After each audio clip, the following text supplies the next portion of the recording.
All right. Good evening. My name is Jackie McCoy, and I'm here to speak to you today about the negative effects of illegal immigration and how it affects employment in the United States. My main claim is that illegal immigrants take jobs away from American citizens.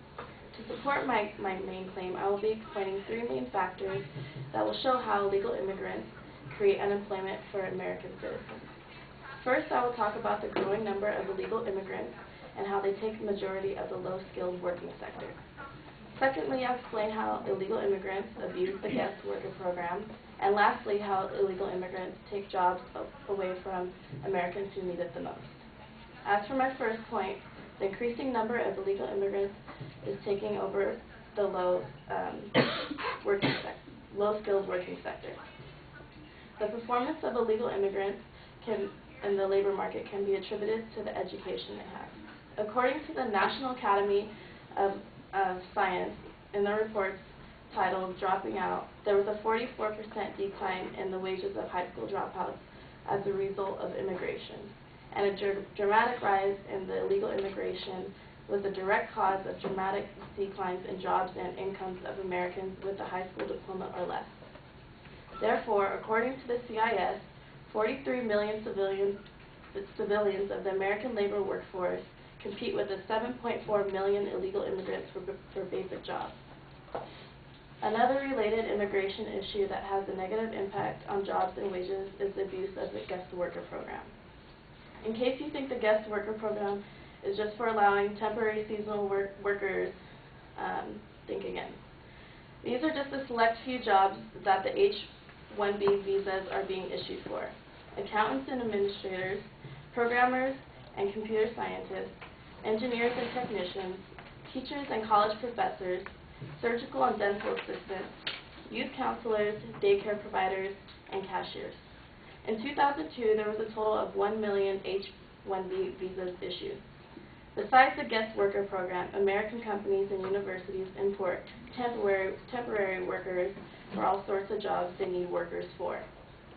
Their claim is that there are no workers available for certain jobs, but I believe that there are no workers available at the lower wage rates desired by the employers. According to an article titled The Dark Side of Illegal Immigration, in 2001 it was reported that 9 out of 10 job openings for the computer/IT jobs were taken by temporary workers in the H-1B that had H-1B visas. More and more frequently, companies are using the programs as part of their job outsourcing plans, where the foreign worker is trained by the American worker. Only when the foreign worker goes home, the job goes with him, and the American worker is then laid off.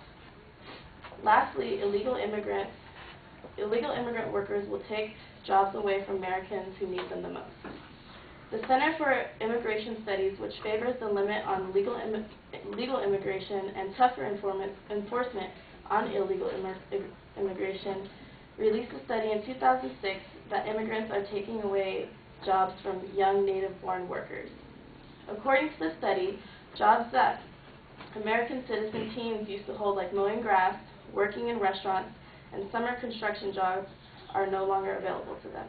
According to the CIS, between 2002 and 2006, the number of young citizens ages 16 to 34 who were employed decreased by 1.7 million, but at the same time, the number of illegal immigrant workers increased by 1.9 million. Also, the CIS reported that employers are substituting new immigrant workers for the young native-born workers, and estimated sizes of these displacements were quite large. As well as taking jobs away from American teens, it is estimated that illegal immigrants could take 300,000 stimulus jobs proposed by the Senate bill. Studies show that illegal immigrants can take 300,000 jobs, or 15% of the 2 million jobs that new taxpayer finance projects are predicted to create. If this bill is enacted in the Senate, the stimulus would fund over $1 billion in new government construction projects with the goal of providing jobs to unemployed Americans. Originally, the House passed the stimulus bill to bar the employment of illegal immigrants, but the new Senate bill omits it. So what does this all mean? It means that if the Senate bill becomes a law, a great number of workers employed in the government construction programs will in fact be illegal immigrants. In all, there are hundreds of thousands of Americans who are desperate for work right now, and many of them will do anything for any basic job.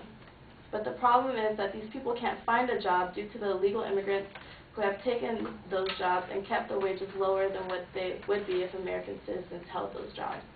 In conclusion, illegal immigrants do take jobs from American citizens.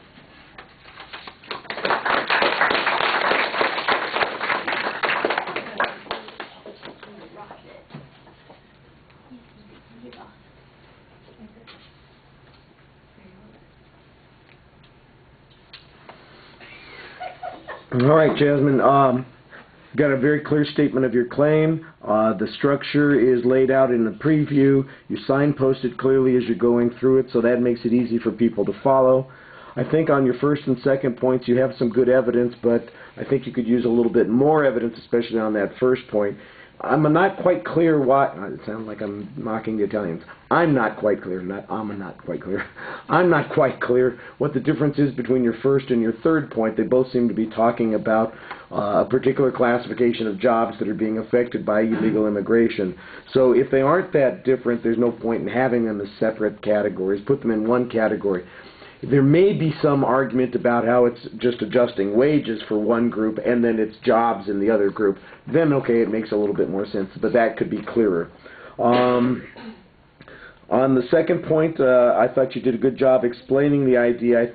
It wasn't clear to me a couple times whether you were quoting one source, for instance, about the outsourcing of jobs, or if this was your argument. And if it is a quote, that would give it more credibility. If it's your argument, we need to have some evidence to support it. On the third point, you do have one time where you're saying studies say, but we don't get a reference to those studies when we get those references in the other parts of the speech. And then right at the end, you're talking about the Senate bill and the House bill. That's all a year old. That's all been passed. So you kind of need to update that information a little bit. I thought it was nicely presented, and you did a good job presenting source citations when you had them. All right, thank you.